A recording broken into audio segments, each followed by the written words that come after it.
नमस्कार, AB star news देख रहे हैं आप और आपका राज्य आपकी खबरों में मैं हूं आपके साथ सोहन सिंह। लगातार बारिश की वजह से गया शहर के कई मोहल्ले जैसे पंतनगर, अशोक विहार समेत अन्य कॉलोनी में काफी जल जमाव हो गया है, जिसकी वजह से इलाके में रहने वाले लोगों को दिक्कतों का सामना करना पड़ रहा है।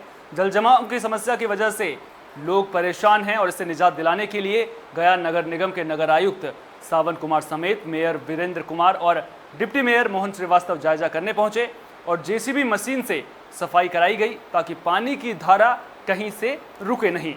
उन्होंने बताया कि बोधगया क्षेत्र से सटा हुआ दुबहल पंचायत की ओर से पानी इन क्षेत्रों में आ रहा है।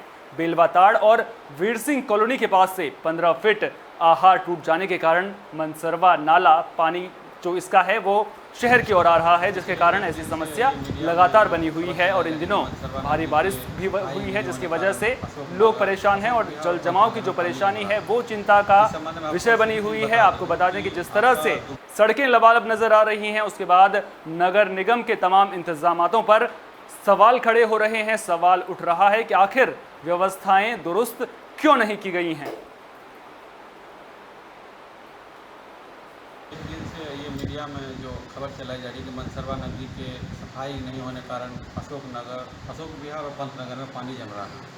इस संबंध में आपको सही चीज़ बता दे दूँ कि आपका दुबहल पंचायत है, बोधगया से सटा हुआ है, वहाँ पर बेलवाटाड़ और एक त्रिवेणी सिंह कॉलोनी है, जहाँ पर दोनों तरफ लगभग 15-15 फीट में आहार टूट गया, जिसके कारण बड़े पैमाने पर आहार का पानी बोधगया तरफ से शहर में प्रवेश कर रहा है और वो पानी जो है मनसरवा होके ही केंद्र जो है नदी में जाता है। गया के शेरघाटी थाना इलाके के सोनडीहा गांव के पास खेत की जुताई कर रहे ट्रैक्टर चालक को बिजली का करंट लग गया, जिससे ट्रैक्टर अनियंत्रित होकर पलट गया, जिससे चालक की मौके पर ही मौत हो गई। मृत चालक की पहचान सोनडीहा गांव के रहने वाले अर्जुन मांझी के 34 साल के बेटे बलिराम मांझी के रूप में हुई है।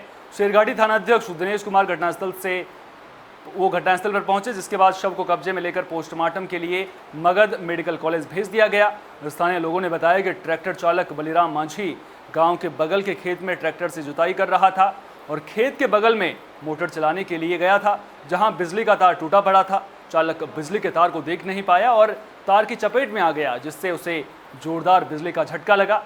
इसी वजह से ट्रैक्टर बेकाबू होकर पलट गया और बलिराम मांझी वहीं खेत में जा गिरे। गिरने के बाद ट्रैक्टर का पिछला चक्का उनके ऊपर चढ़ गया, जिससे उनकी मौत हो गई। इस घटना के बाद परिवार वालों का रो रो कर बुरा हाल है। आपको बता दें कि परिजन मुआवजे की मांग कर रहे हैं। ट्रैक्टर चला रहा था, ट्रैक्टर पर लाइन था, लाइन धार लिया, बेटा हमार फेंका गया। ट्रैक्टर चालू घर में उसको जाके गर्दन पर चढ़ गया। तो ट्रैक्टर क्या कर रहा था ट्रैक्टर से? वो हार जोते था लो। अच्छा, तो हार में जोतते जोतते फेंका गए नीचे, लाइनिया मार के से, और ट्रैक्टर चालू है चल गए तारे। ट्रैक्टर चला रहा था, ट्रैक्टर पर लाइन था, लाइन धार लिया, बेटा हमार फेंका गया। ट्रैक्टर चालू घर में उसको जाके गर्दन पर चढ़ गया। तो ट्रैक्टर क्या कर रहा था ट्रैक्टर से? वो हार जोते था लो। अच्छा, तो हार में जोतते जोतते फेंका गए नीचे, लाइनिया मार के से, और ट्रैक्टर चालू है चल गए। पश्चिमी दिल्ली के राजौरी गार्डन थाना पुलिस टीम ने 2 ड्रग सप्लायर को गिरफ्तार किया है। इनके पास से करीब 500 ग्राम स्मैक बरामद हुई है, जिसकी बाजार में कीमत करीब 7 लाख रुपए बताई जा रही है। पकड़े गए आरोपियों की पहचान सद्दाम हुसैन और आसिफ रजा के रूप में हुई है। आगामी स्वतंत्रता दिवस के मद्देनजर इलाके की सुरक्षा को देखते हुए पश्चिमी दिल्ली इलाके के डीसीपी और पुलिस हेडक्वार्टर के दिशा निर्देशों पर अपराधों को रोकने के लिए पुलिस टीम मुस्तैदी से काम कर रही है, जिसके चलते नजफगढ़ रोड के पास metro pillar number 457 Rajouri garden पर एक जाल बिछाया गया था, जहां कुछ देर बाद एक स्कूटी दिखाई दी और मुखबिर द्वारा पहचान के बाद स्कूटी को रुकने का इशारा किया गया, लेकिन संदिग्ध व्यक्ति यू टर्न लेकर भागने की कोशिश करने लगा। तो पुलिस टीम ने दोनों स्कूटी सवार ड्रग सप्लायर को वक्त रहते पकड़ लिया। पूछताछ के बाद पुलिस को काफ़ी जानकारी हाथ लगी है।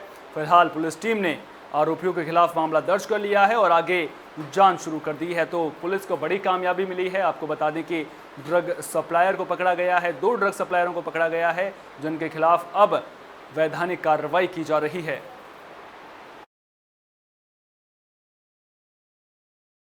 शादी तो आपने बहुत सी देखी होंगी, लेकिन जब मंडप किसी थाने में सजे तो हैरत तो होगी ही।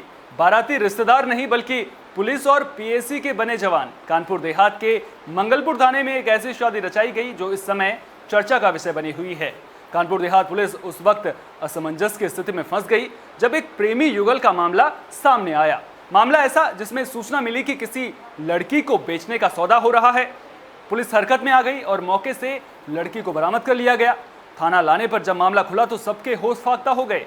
एक लड़की अपने सीतापुर स्थित घर से भागकर अपने प्रेमी के गांव कानपुर देहात आ पहुंची, जहां उसने अपने प्रेमी से शादी करने की जिद कर दी। लड़की वाल्मीकि समाज की थी और लड़का यादव समुदाय का, जिसके चलते लड़की के घर वालों ने शादी से इनकार कर दिया। हालांकि प्रेमी पिंकू का परिवार किसी तरह से इस रिश्ते के लिए तैयार हो गया। लड़की के पिता राजकुमार पीएसी में चतुर्थ श्रेणी के कर्मचारी हैं, जिसके चलते थाने में पुलिस और पीएसी के जवानों का जमावड़ा लग गया। बाद में इस शादी पर सहमति बनी और थाना परिसर के मंदिर में प्रेमियों की शादी करा दी गई। तो ये अनोखी शादी देखने को मिली है। थाने में बारात जो है वो सजी हुई नजर आई और प्रेमी जोड़े की शादी करवाई गई। इस शादी में जो पुलिस वाले हैं वो बाराती बने हुए नजर आए हैं। द्वारा मंगलपुर थाने में एक जोड़े की शादी कराई, क्या रिपोर्ट मामला? इसमें ये मामला था कि शालिनी लड़की पुत्री राजकुमार, उम्र करीब 20 वर्ष की इसकी है। हमारे यहाँ एक मरौली गांव पड़ता है, वहाँ 100 नंबर के द्वारा आई गई थी। गाँव वालों से शादी हुई थी, इसकी ज़बरदस्ती शादी कराई गई, इसको बेचा जा रहा है। ऐसी सूचना पर इसको थाने बुलवाया गया है। तो यही लड़की शादी कर रही थी पिंकू यादव पुत्र लाखन सिंह, ये बलाई खेड़ा बड़ाई बड़ी गाँव पड़ता है, डेरा थाना क्षेत्र में। इसके साथ शादी हो रही थी। झमाझम बरसात ने कर्नलगंज नगर पालिका की पोल खोल कर रख दी है। कर्नलगंज नगर पालिका चौक की नालियां बारिश के चलते अब नदियां बन गई हैं, जिससे चौक में पानी भर गया है। लोगों को ऐसे में ही गुजारा करना पड़ रहा है, जिससे लोग काफ़ी परेशान हैं। तो इन नालियों से ही लोगों को गुजरना पड़ रहा है। किस तरह की दिक्कतें लोगों को हो रही हैं वो आप लगातार देख सकते हैं। अब सवाल उठ रहा है कि आखिर व्यवस्थाएं दुरुस्त क्यों नहीं हैं। इंतजामातों को लेकर ढिंडोरा पीटा जाता है, लेकिन जब इस तरह की तस्वीरें सामने आएंगी तो फिर हैरानी होती है, परेशानी होती है। सवाल उठते हैं कि आखिर जो इंतजामात हैं वो दुरुस्त नज़र क्यों नहीं आ रहे हैं। उम्मीद करेंगे कि इन तस्वीरों के सामने आने के बाद जो व्यवस्थाएं हैं वो सुदृढ़ नजर आएंगी, ताकि जो आम जनता है उन्हें दिक्कतों का सामना ना करना पड़े। खबर अमरिया थाना इलाके के गायभूस गांव की है, जहां ससुरालियों ने युवक पर चाकू से हमला कर दिया, जिसके चलते युवक गंभीर रूप से घायल हो गया। पीड़ित युवक कार्रवाई के लिए अधिकारियों के चक्कर लगाता रहा। पीड़ित परिवार ने दारोगा पर 5,000 रुपए लेने का आरोप भी लगाया है। पैसे लेकर भी दारोगा दिलेराम ने कोई कार्रवाई नहीं की, इस तरह के आरोप लग रहे हैं। और अब सवाल उठता है कि जब पुलिस पर ही रिश्वतखोरी के आरोप लगेंगे तो फिर जनता आखिर भरोसा करे तो किस पर करे। उम्मीद करेंगे कि जो कोई भी दोषी हैं उसके खिलाफ सख्त से सख्त कार्रवाई की जाएगी, ताकि जनता के बीच में एक साफ संदेश जा सके। क्या मामला है तुम्हारे साथ, क्या घटना घटी तुम्हारे भाई के साथ? घटना ये घटी भाई के साथ कि उसकी बीवी ने फ़ोन किया तो वो उसको लेने पहुंचा। तो लेने पहुंचने पर उसकी बीवी ने उसको घर बुलाकर फिर उसके भाइयों ने सबने उसको मारा और उसके भाई साहब ने उसके चाकू मारा। और हमने ये तहरीर आकर थाने में दी। तो जो तहरीर हमने दी तो दरोगा दिलेराम जी ने उस पर काम नहीं किया। उन्होंने अपने पास से, और गुलफान बगैर पढ़ा लिखा आदमी है, उसको खाली नाम लिखना आता है, तो उससे नाम लिखवाया किसी एक और पर्चे पर जो उन्होंने वहाँ पे लिखा था। तो जो हमने जो हमारा उन्होंने मेडिकल के लिए भेजा हमको, तो उस मेडिकल के लिए हम कह रहे हैं सर वो हमारा मेडिकल हमें दे दिया जाए, तो मेडिकल भी नहीं दे रहा है और हमसे पैसे भी दिए दरोगा जी दिलेराम जी ने। उस पर गंगा नदी के जलस्तर में लगातार इजाफा देखने को मिल रहा है, जिसकी वजह से बाढ़ के हालात बन गए हैं। लिहाजा प्रशासन भी पूरी तरह से अलर्ट नजर आ रहा है। बाढ़ की स्थिति को लेकर चंदौली के जिलाधिकारी ने धानापुर ब्लॉक के बाढ़ग्रस्त गांवों का दौरा किया और बाढ़ से बचाव को लेकर बाढ़ चौकियों को अलर्ट कर दिया गया है। तो जो चंदौली के लोग हैं वो डरे सहमे हुए हैं। बाढ़ का खतरा उन्हें लगातार सता रहा है, क्योंकि गंगा नदी उफान पर है और लोगों को इस पानी में सब कुछ बह जाने का डर सता रहा है। हालांकि प्रशासन अपनी ओर से पूरी तरह से इंतजामात करता हुआ नजर आ रहा है। बाढ़ चौकियों को अलर्ट कर दिया गया है। बाढ़ नियंत्रण को लेकर कलेक्ट्रेट परिसर में कंट्रोल रूम की स्थापना भी की गई है, जो कंट्रोल रूम 24 घंटे लगातार चालू रहेगा और बाढ़ चौकी वाले स्थानों को साफ सफाई करने, डीटीटी का छिड़काव, बिजली की व्यवस्था सुनिश्चित करने को लेकर जिलाधिकारी ने दिशा निर्देश दिए हैं। तो तैयारियां पुख्ता नजर आ रही हैं। प्रशासन कमर कस चुका है। अब उम्मीद तो यही करेंगे कि लोगों को दिक्कतों का सामना नहीं करना पड़ेगा। जनपद चंदौली में गंगा के जलस्तर में लगातार 1 से 2 सेंटीमीटर प्रति घंटे की बढ़ोतरी हो रही है और बाढ़ की स्थिति को देखते हुए सतर्क दृष्टि रखी जा रही है और गंगा भी खतरे के निशान से ऊपर बह रही है। जो हमारी सभी बाढ़ चौकियां हैं वो उनको सक्रिय कर दिया गया है और ड्यूटी लगातार तैनात है। पुलिस और राजस्व प्रशासन लगातार मुस्तैदी से तैनात है। जो गाँव में घोष पर्सन हैं और प्रधान हैं उनसे लगातार संपर्क में है। आवश्यकता अनुसार उनको सभी को बाढ़ चौकी पर शिफ्ट किया जाएगा। गया के गुरुआ थाना इलाके के बाबा बैजूधाम मंदिर मोरहर घाट पर स्नान करते वक्त 16 साल का रोहित कुमार नदी में डूब गया, जिससे उसकी मौत हो गई। लोगों ने बताया कि रोहित का शव नदी की तेज धारा में बहकर लापता हो गया। 24 घंटे बीत जाने के बाद भी रोहित का कोई पता नहीं चल पाया। घटना से आक्रोशित ग्रामीणों ने सुबह गुरुआ दरियापुर मुख्य मार्ग पर आगजनी कर सड़क को जाम कर दिया। जाम की सूचना पर पहुंचे गुरुआ थाना अध्यक्ष दिवाकर कुमार विश्वकर्मा और बीडीओ मनीष कुमार ने आक्रोशित लोगों को समझाने की कोशिश की, लेकिन ग्रामीण किसी की बात नहीं सुन रहे थे और सड़कों पर ही ग्रामीण लगातार डट रहे। तो बच्चे की मौत के बाद ग्रामीणों में आक्रोश देखने को मिल रहा है। ग्रामीणों में साफ तौर पर नाराजगी देखने को मिल रही है, जिसकी वजह से अब लोग प्रदर्शन करते हुए भी नजर आए हैं।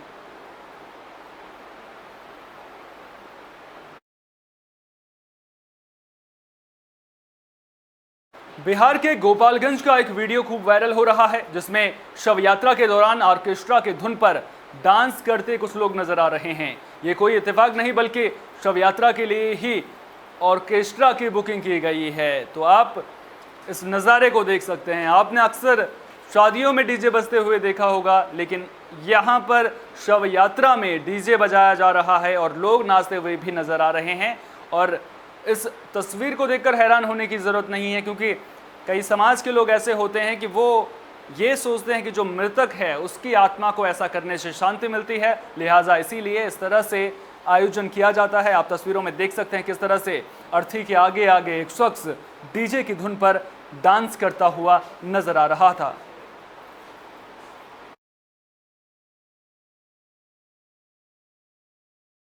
प्रेम प्रसंग में घर से भागे देवर और भाभी ने मंगलवार की सुबह हरनौत रेलवे स्टेशन पर जहर खा लिया। इस घटना में देवर की मौत हो गई, जबकि भाभी का इलाज बिहार शरीफ सदर अस्पताल में चल रहा है। बताया जा रहा है कि अस्पताल के प्रभारी को सूचना मिली थी। हरनौत रेलवे स्टेशन पर एक युवक और युवती ने जहर खा लिया है। इस सूचना पर 102 नंबर की एम्बुलेंस मौके पर पहुंची और दोनों को हरनौत प्राथमिक स्वास्थ्य केंद्र लाया गया, जहां से दोनों को गंभीर हालत में सदर अस्पताल रेफर कर दिया गया, जहां रास्ते में ही युवक ने दम तोड़ दिया। दोनों हरनौत के ही रहने वाले हैं। मृतक हरनौत के बिंदेश्वरी यादव का बेटा कुंदन कुमार बताया जा रहा है।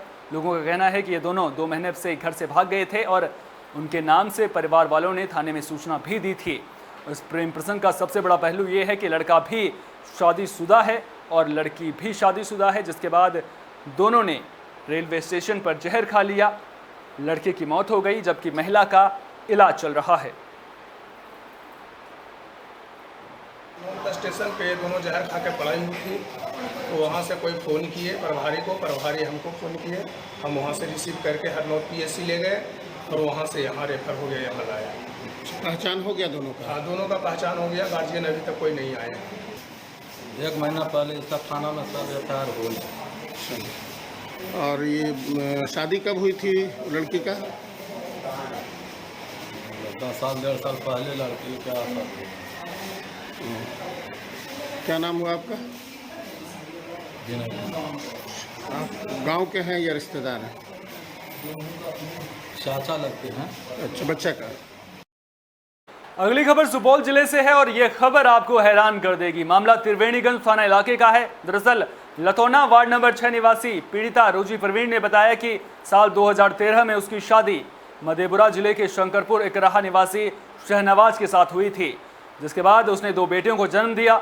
बेटी होने के कारण 1 साल पहले उसके पति ने उसे छोड़ दिया और फिर दूसरी शादी कर ली, जिसको लेकर वो कोर्ट में मामला दर्ज करवाकर उससे मेंटेनेंस की मांग कर रही थी। पीड़िता ने बताया कि कोर्ट की अंतिम सुनवाई के पहले 2 अप्रैल को उसकी पड़ोसी सलीमा खातून और उसके पति ने मुझे अगवा कर लिया, जहां मुझे मालूम चला कि सलीमा खातून और उसके पति ने मिलकर ऑर्केस्ट्रा चलाते हैं ये दोनों, और जिसमें बाहर से लड़की लाकर नचाया जाता है। पीड़िता ने बताया कि दोनों ने मिलकर मुझे जबरदस्ती में ऑर्केस्ट्रा में नचवाते थे और रात में गलत काम करने को भी मजबूर करते थे। वहीं मामले को लेकर त्रिवेणीगंज थाना द्वारा लड़की का बयान दर्ज कर उसे मेडिकल के लिए सदर अस्पताल लाया गया है। मामले को लेकर केस के आईओ एएसआई मदन प्रकाश ने बताया कि पीड़िता के पति के द्वारा अपहरण का मामला दर्ज करवाया गया था, जिसके बाद अब पुलिस इस पूरे मामले की तफ्तीश में जुट गई है। अभी जिस लड़की का मेडिकल करवाने आए हैं, क्या मामला है सर? इसका मामला है, इसका फादर अपहरण का केस किया था। इसमें हमने अनुसंधान किया, हम ही अनुसंधान करता थे। जी जी। तो अनुसंधान के दौरान मुझे गुप्तचर के द्वारा पता चला कि ये लड़की सिवान छपरा में नर्तकी का कार्य करती है। हम वहाँ जाकर के रेड किए, दो तीन थाना के सहयोग से हमने छापामारी किया। लड़की तो बरामद नहीं हुई, लेकिन जब मैं घर पर आकर के दबाव डाला, जो लड़की इसको लेकर के गई थी, फिर 2-3 दिन के बाद लड़की अपने घर पर आई। उस बीच में हम छुट्टी में थे, तो थाना अध्यक्ष के द्वारा इसका 161 का बयान करवाया गया। हम छुट्टी से जब आए हैं तो इसका मेडिकल करवा रहे हैं। विश्व आदिवासी दिवस के मौके पर छत्तीसगढ़ में 2 नए कीर्तिमान स्थापित हुए। मुख्यमंत्री भूपेश बघेल की विशेष पहल पर देश में पहली बार शहरी क्षेत्रों में रहने वाले आदिवासी समुदायों और टाइगर रिजर्व के कोर क्षेत्र के गांवों को सामुदायिक वन संसाधन अधिकार मान्यता पत्रों के वितरण की शुरुआत हुई। मुख्यमंत्री ने कार्यक्रम में कहा कि जल, जंगल, जमीन सहित हर तरह के स्थानीय संसाधनों पर स्थानीय समुदायों का अधिकार सुनिश्चित करना और उनके जीवन स्तर को ऊंचा उठाना हमारी सर्वोच्च प्राथमिकता है।